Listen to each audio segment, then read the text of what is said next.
Good morning, good evening, good afternoon, and welcome back to another Lost the Plot video. Yes, it is another review, yes, of 2022, but this time it's for television and series. And we had the little series on because, like we said at the end of the movie review, there's not much released on telly anymore, and it's mainly on streaming platforms that we find our series. I don't have a TV license, so that sort of helps in that argument. Have that BBC. Don't need one though. I mean, I You also legally just don't watch TV. Yeah. But just put that in there. Don't incriminate yourself, do you? I don't want to knock on the door. But to be fair, there is no need for a TV license anymore at all, is there? Because ultimately, There's too much to watch. there's too much to watch on streaming platforms that you don't need a license for. So, what we're going to do is just keep it nice and short as we possibly can, and just talk about all the good things that we found and bad things that we found individually. And I'll have a brief conversation about them when they come up. But this is going to be relatively short because we want to keep it as short as we possibly can. We'll start with you, Matt, in the films video. So we'll start with James in this one. Oh, okay. Just to What are we going throw a spanner in the works. Well, A few minutes. What did you make? What have you made of it all? there's been a lot, as we've mentioned. Yeah. I've tried to note down a few things that sort of stood out to me. I mean, a big one for me was obviously Star Wars. No surprise, they've had some. This is the first time we've had like 3 different series this year, where it's like not just The Mandalorian and something else. Yeah. So yeah, I mean, Kenobi I was super excited for, and I totally understand why people were a bit disappointed with it.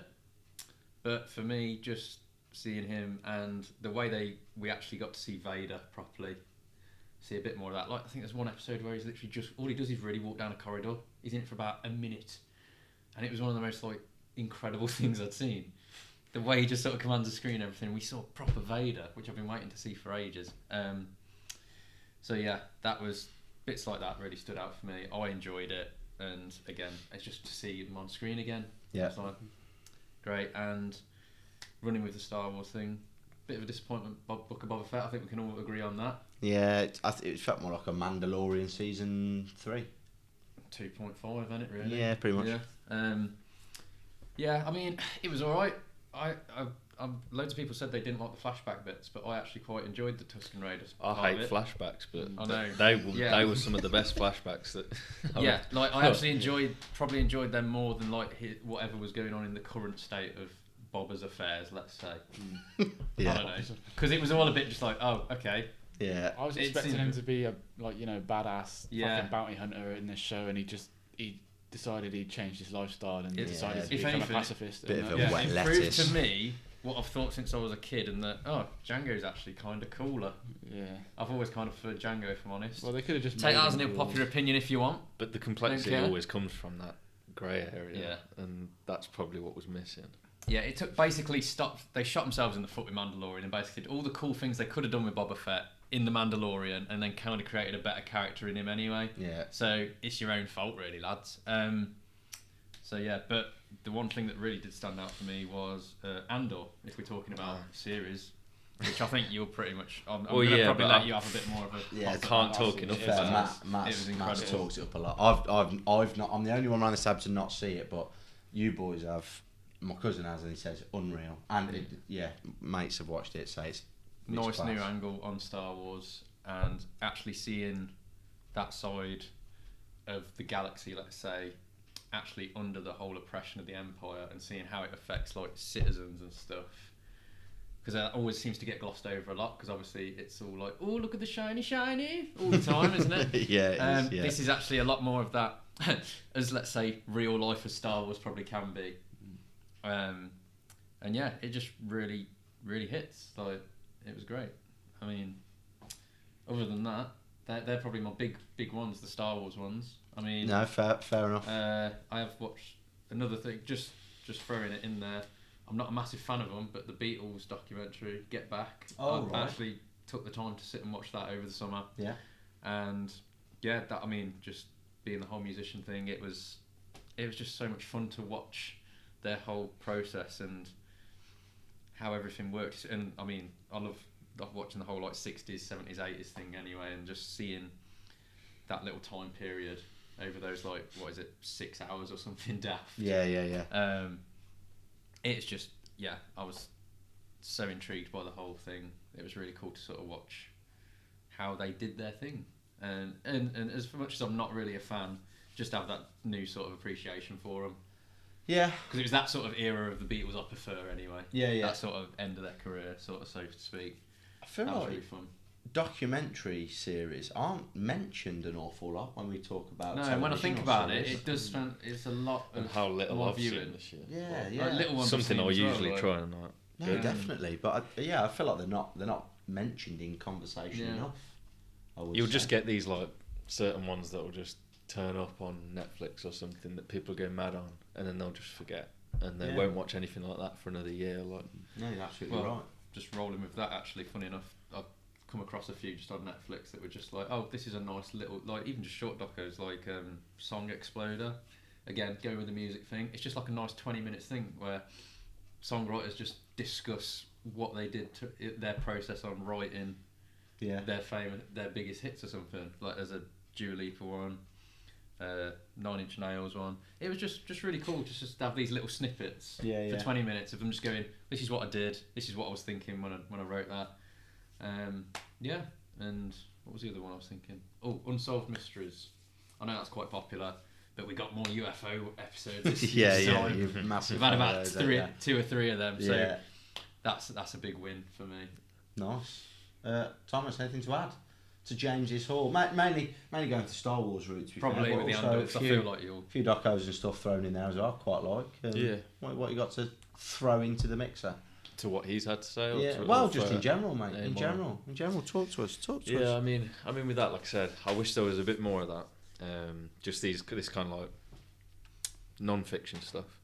Because even with that, like you're saying, there's unsolved mysteries. It's like things like that. You can be creative with it. Where for a lot of people, it is just entertainment. Yeah. But being able to adapt reality into these.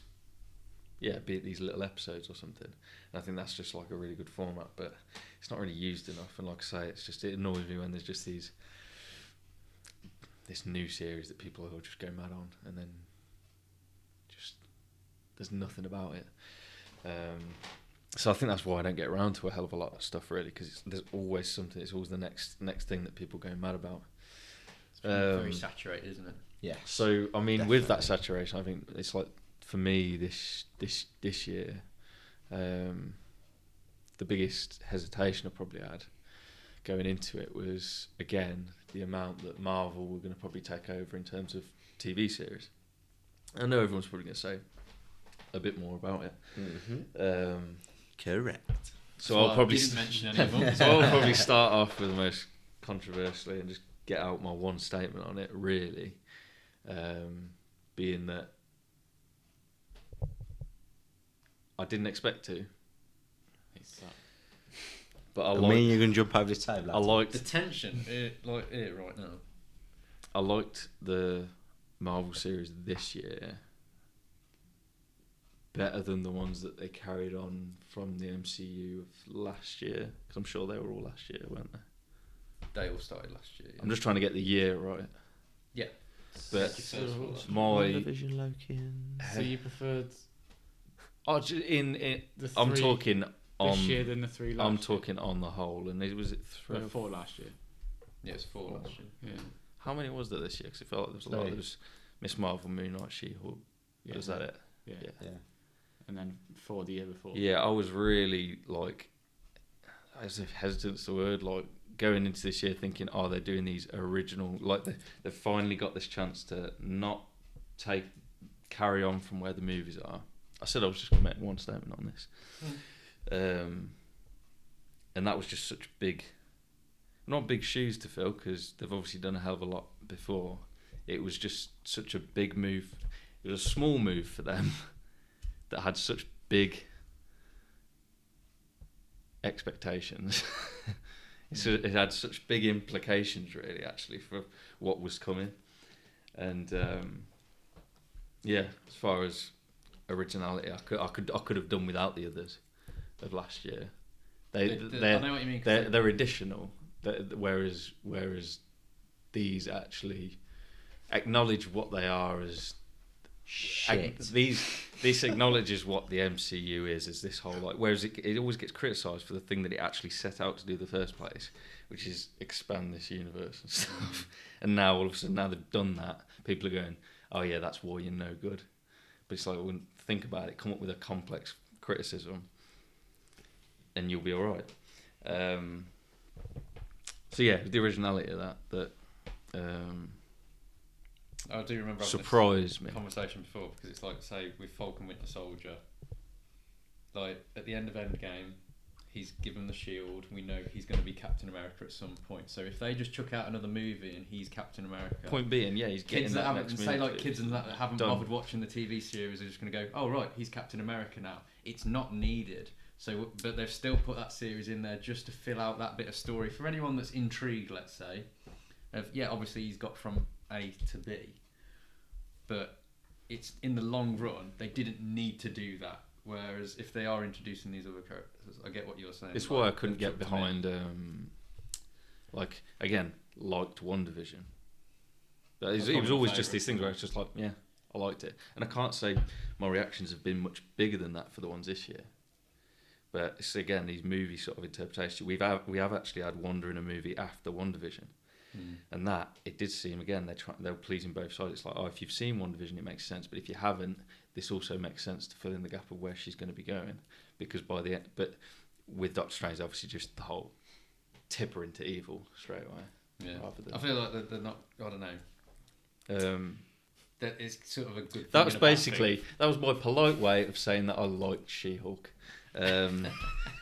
But we are we are stunned into silence, sat over this side of the table. Yeah. That was meant to be my first and very short statement that clearly everyone wanted a lot more from me.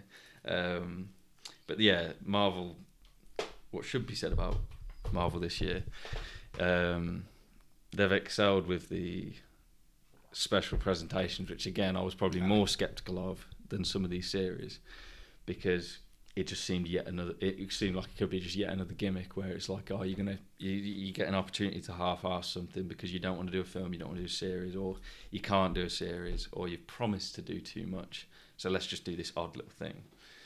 But then looking at it in hindsight, especially with there was the Guardians of the Galaxy Christmas special, it's like, well, they're basically making that alongside Volume 3, and it's all the same.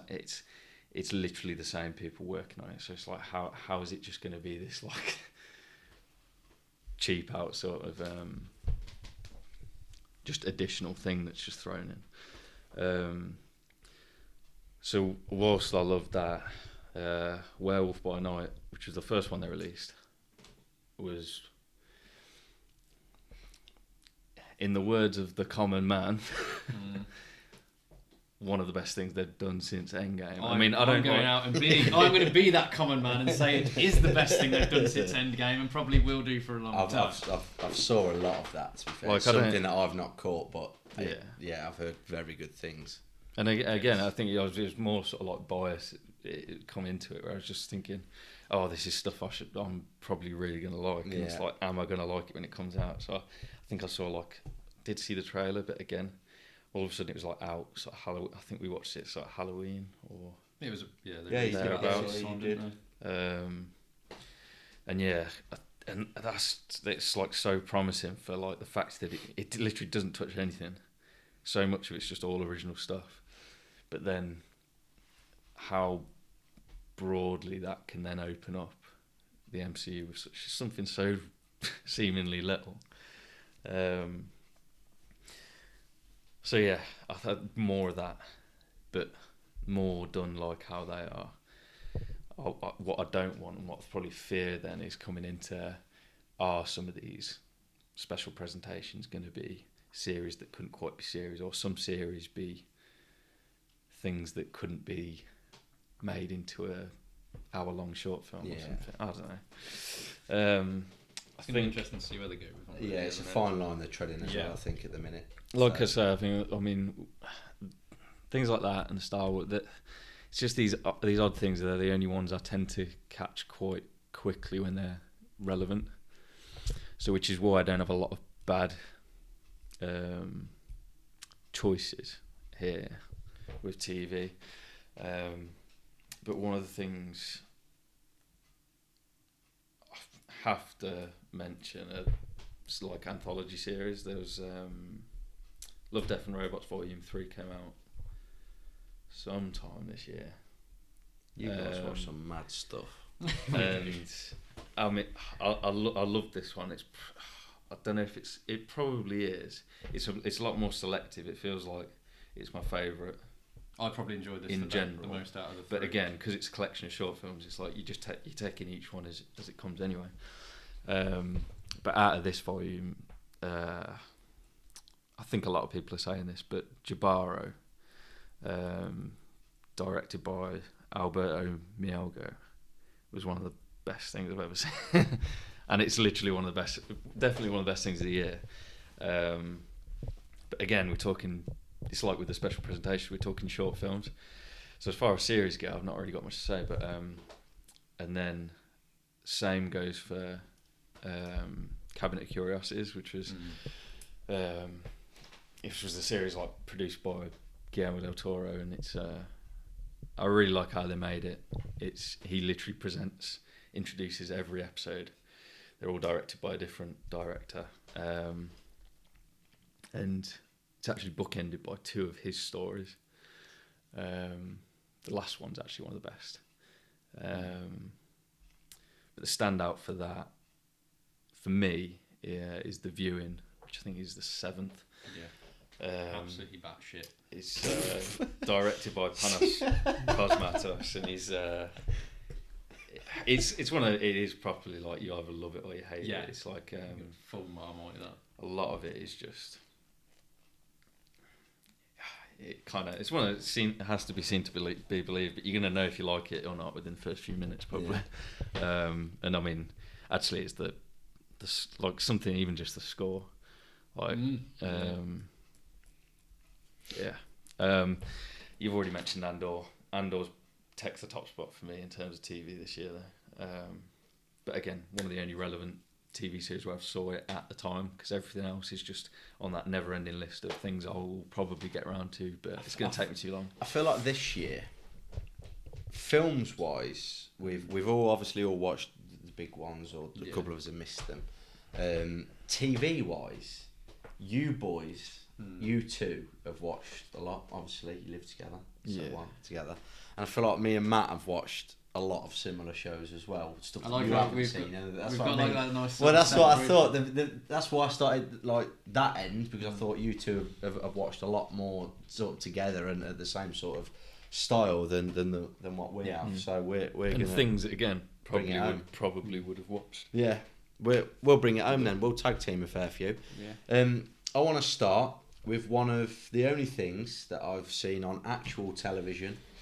I know. I said at the start, which is Peaky Blinders, which was had a lot of hype and excitement around it due to the success of previous series, but ultimately this final series before they release their big film for some reason that they've decided to make, was is that how they're giving out? Ultimately so disappointing.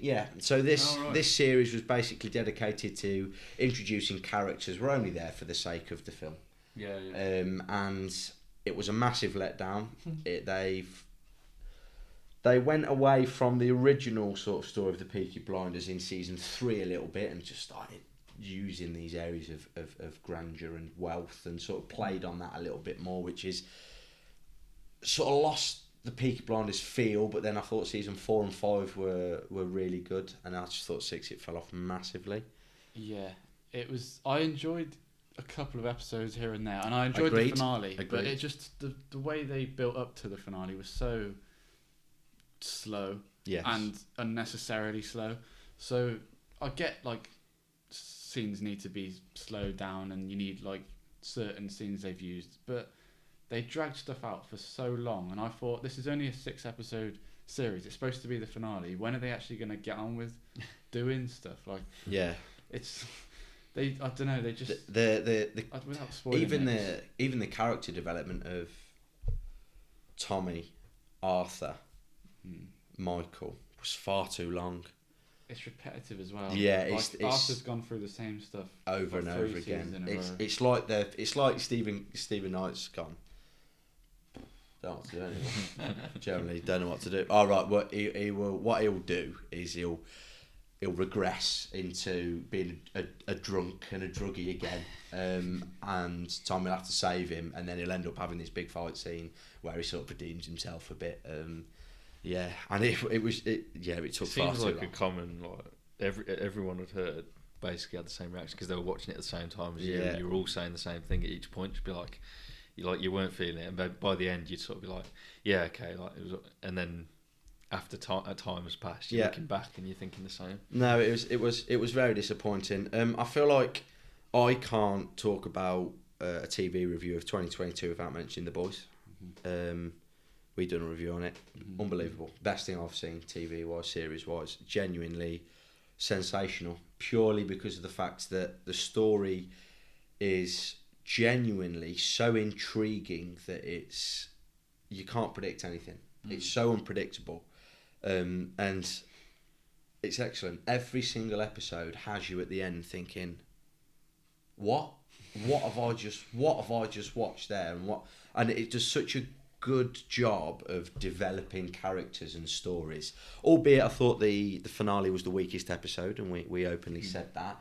But the build-up episodes to it were sensational. Like this is a series that is so well written that it feels comfortable in being original and being itself, and sort of incorporating these characters from source material so well, and by including such a diverse cast and diverse storylines. I think it's absolutely excellent. The best thing I've watched. I want to mention Wednesday. Oh yeah. Still haven't seen it. Me and Alice managed to watch that. Have you watched Wednesday? Lovely. I'll lead on this then. Thanks, Matt. Brilliant. I thoroughly enjoyed it. I thought Jenna Ortega played an unbelievable part. Wow. Don't get me wrong, wasn't brilliant. I really enjoyed it. Like, it was an enjoyable series to watch. There were some aspects of it that I thought were extremely weak, especially in regards to storyline and the actual point of the series, like the main climax of it. And the last episode in particular, the last two episodes, I thought were shocking. Almost had a moo. Were absolutely shocking, in the sense that the second to last episode just introduced Uncle Fester for the sake of introducing Uncle Fester. Wasn't actually necessary to the storyline. And the finale was like a jigsaw that felt half finished. Do you know what I mean? Someone's just left it and gone, really need to link any of these storylines to have a finishing or closing arc. You know what I mean? It just happens. But the build up to that I thoroughly enjoyed. Jenna Ortega's sensational. Like, born to play Wednesday, and Christina Ricci did an amazing job as Wednesday originally. And Jenna Ortega, I felt like took the baton quite well. But it was good. Yeah, I enjoyed it. Last two episodes were not very good in my opinion. No doubt you'll talk about two things in particular, so I'll let you take control of those things to do with two major franchises, to do with a throne and a ring. So I'll mention Stranger Things 4, shall I? Because no one's mentioned it just yet, and Jen's even wearing the merchandise. Well, yeah. Now, merry birthday! Massive fan of it, but due to it literally being released as we were moving house, we're very, very late to the game on this, sadly. So we are still only halfway through the series, really, aren't we? Well, yeah. I had the fortunate circumstance of contracting COVID, which I had for 2 weeks. Yes. So I was off work for one of them, of which I binge watched 1, 2, 3, and 4 of Stranger Things, and watching it together was an experience.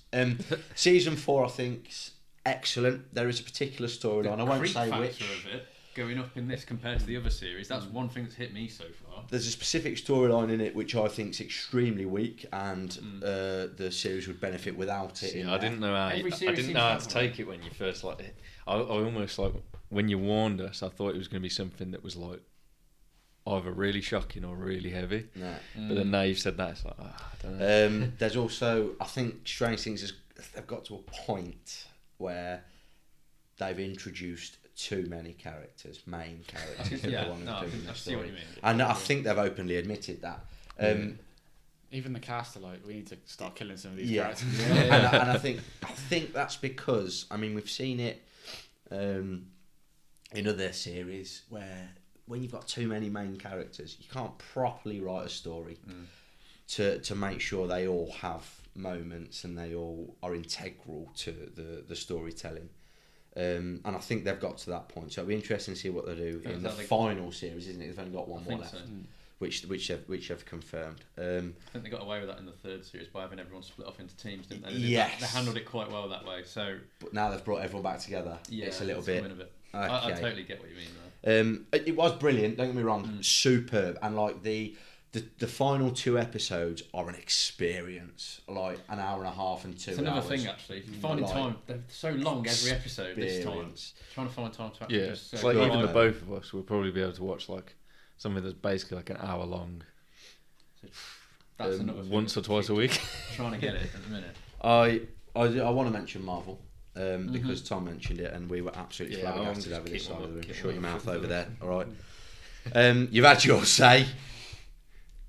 And I'm So to counter an argument you made, I completely understand. I didn't really make much of an argument. But, no, you did. You said, what was the thing you said? That people wanted Marvel to sort of explore the expanse of the universe.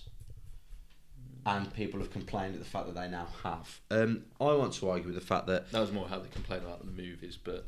I'm saying about the TV shows now. So, I want to say, I'd have no problem with them exploring new characters. The way in which they've done it has been appalling. I think the writing of 2 of the series, She-Hulk and Miss Marvel, have been extremely weak and lazy and sloppy. The writing of She-Hulk specifically, after 3 episodes, I stopped watching it because it was genuinely one of the most frustrating and angry things I've ever seen in the world, ever. I'd lost all faith in them at that point, I think, Marvel, with TV shows. I know, I'd seen you in those days. I'm going to be honest, I don't think I'll watch another I don't think you'll recover. I don't. I'm starting to. What is the point? What is the point of the TV series? I mean, we've had this conversation anyway, and we sort of were like on board with it. And go, yeah, we can explore these new characters, but when they've been done so poorly, I don't think it warrants it anymore. I'd much rather them just release a film, or even like an hour film to release on Disney Plus straight to the streaming platform. Because I think what they're doing is they're writing storylines for characters that are piss poor anyway in the comics, and then not actually fulfilling their potential when they can do something original in the first place. She-Hulk's an example. Terrible. Humour in the toilet. What does it do to empower women? Absolutely nothing. I don't care what anyone says. It does a shocking job of it. I'm all for women's rights, feminism, whoop-de-doo. I love a strong female lead. Is that a strong female lead? No, it's not. It's shit. She does a terrible job. And this whole marketing campaign of She-Hulk, it's a lawyer show. No, it isn't. It's not a lawyer show. It isn't. Never has been, never will be. If you want to actually be a lawyer show, spend some time in the courtroom having an actual court case. A whole episode. No, episode's only 20 minutes. Do that. It's 20 minutes of a court case. Comedy. I don't care what it is. It's a lawyer show was the advertisement. You can watch all the trailers. Shambles. I hated it. Moon Knight redeemed him a little bit, but even then I thought that was weak because they didn't explore bigger things on that. Again, yeah, and me. Getting towards those last few episodes, I was like, oh, what's really? Well, yeah, that suffered like them. Their main this is the whole thing. I agree on the general sense of this of their treatment of series and what they did. Like, so as a general rule, it's like, yeah, sure they should do that. If you're going to make a series, make it for a specific reason. If you're going to make a film, make it for a specific reason. And that's the point that I've got to with Marvel. They're not making it for a specific reason. They're making it for the sake of making it because they think they can introduce these new shiny characters and people get behind them straight away and then just introduce them into films. No, stop it. Do it properly like you did the first time and then everything's fine. Did you do it properly the first time? Probably not, but it was a more effective way of doing it now. And I'm going to pass over to Matt. Yeah. Just for anything in general. I've got She-Hulk and Miss Marvel written down as well because I hated them. I only got through one episode of She-Hulk and I got through 2 or 3 of Miss Marvel maybe, and I stopped watching them. And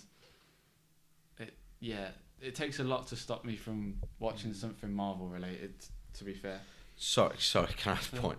If you want to write a strong female lead, write them as a normal character. All right? Don't actually specify a difference. Just write them as normal people because people will accept that, like, all the time. Like, sort it out. Sorry, Carol. Yeah, well, they've already shown they can do it because Black Widow and Scarlet Witch are strong female characters within the MCU. So why didn't they just write... They're all right. Well, they're a lot better than She-Hulk and Miss Marvel. Is what I'm getting at. Yeah, and Moon Knight I thought was disappointing. So yeah, I'll move on from that now. Since I actually liked. The Boys was my favourite one of the year. Ben's already touched on that, but it is the most enjoyable. It's the most fun. It's the most well written. It has one of the best villains ever in it, and yeah, I loved it. Yeah, sensational.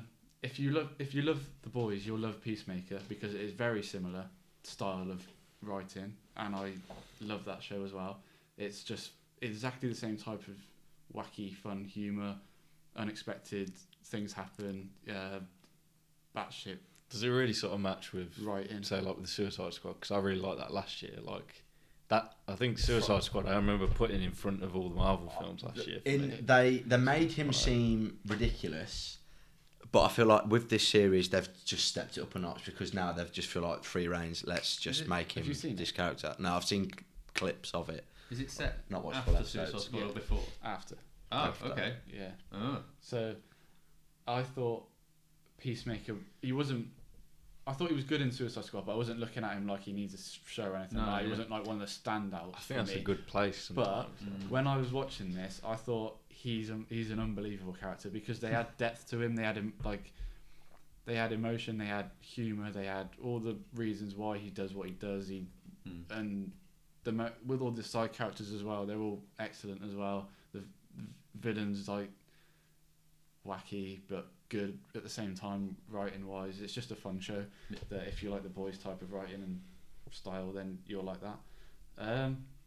I've got Andor written down, but we've already spoke about that. And House of Dragon was probably one of the best written shows this year that I've seen. Every single episode ends in a way that makes you want the next one.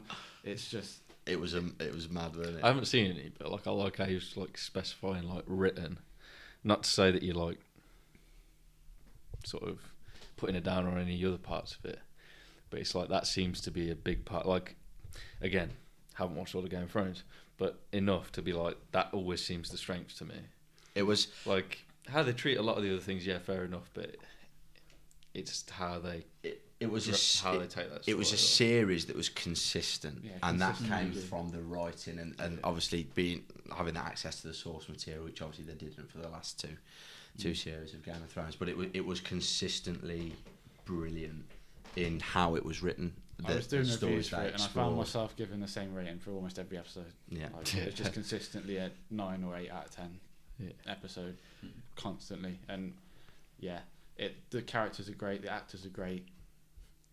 I had to draw on that at the end of every episode was what? It was amazing, so good to see. And yeah, you mentioned that I would talk about it. I haven't actually got it down as one of my favourite series, but I will talk about it because it's a pretty big franchise. Rings of Power had one of the best episodes of TV I've ever seen, but as the whole show, the start let it down a lot, and there was a few choices within the show that held it back from being my favourite show of the year. Because if it had the consistency of particularly one episode, but another couple as well, if it had that throughout the whole thing, it would have been one of the best TV shows I've ever seen ever. Yeah. But yeah, there's a few poor storylines within it and a few poor character choices, I felt. So the Harfoots need to be abolished. Yeah. From Middle Earth, just shockingly, exiled. They weren't in the episode that I thought was unreal. So funny that. Yeah. We've done it. Oh my god, I forgot. We've reviewed the House of Dragon and the Rings of Power. Yeah. I've got those videos somewhere. They'll be released at some point. I'll release them this year. Sorry, Sorry, I completely forgot about that, Matt. We've done those. I've got them ready. Yeah. So you'll see how in depth it was. Yeah, exactly. It's probably more in through those reviews. That definitely was a series that builds. Yeah. Isn't it? Yeah. It's similar to definitely a series that builds. Peaky Blinders. Like again, your reactions seem to mirror a lot of people. Yeah. In a good way, in the sense where it's like... One of the episodes is sensational. The start is painful. Yeah, I found it painful. There are decisions that are made in the series that we didn't necessarily agree with, and a lot of other people didn't necessarily agree with, because of the fact that there wasn't any need for them necessarily, and it felt like they were trying to tell far too much instead of focusing on a couple of stories that sort of then entangled into the same one, whereas there's a couple more that didn't really sort of progress into anything or evolve into anything, but a bit pointless, mainly the Harfoots, but other than that it was alright, wasn't it? Yeah, it just probably about a 7, I'd say. Yeah. Alright. But I am excited to see the rest of it, but they need to keep the consistency of how it ended rather than the start. Yeah, definitely. And one show I want to mention before we that's right, we'll wrap it up after that then, Matt. Is Vikings Valhalla. I thought was class, the first season. The second season's just come out. I'm 2 episodes in, and I feel like it's nowhere near the quality of the first one. But the first one is quality, and it is worth. Any of you watch Vikings? Nah. Vikings is quality. I meant to mention it when we said about the Northman in the film review, just because again I was into I'm not a historical nerd, but I like this stuff, and it's like, this isn't why I got long hair, but it's definitely why I haven't got an undercut. Yeah. It's like, honestly, if you love the Northman, you'll love Vikings. I keep getting told by literally everyone, so yeah. Nice. Yeah. I like it. Well, that was I say whistle stop. Bit longer than we anticipated, but I feel like it needs to be. I feel like we've done all right there. That's because we've explored a lot of poked things. the bear. yeah, you did poke the bear. But no, I feel like I've explored loads there, to be fair. And a year that did release a lot of good quality series, to be fair. I feel like there's a lot more good series than there are bad. Yeah, like I said, the amount that I could have got round to. Yeah, that's what I mean. There's far too much now. It's like you said, it's become a thing that's got oversaturated. I'd say that you can't physically watch everything you want to, so you've got to be quite selective. I feel like we've done right to explore that, and well done, gentlemen. Nice. Yeah. Brilliant. Yeah. Right, there's another one done. Another review of 2022. This time TV in series, and we'll see you in the next one. Whether that'll be all 4 of us, we're not entirely sure. Because, like I say, it's difficult, but we'll try. We'll try and keep a schedule together and try and get content out to you. See you in the next one. Good night. Bye. We're going to bed, like all of us. Together. Yeah. Now. Bye.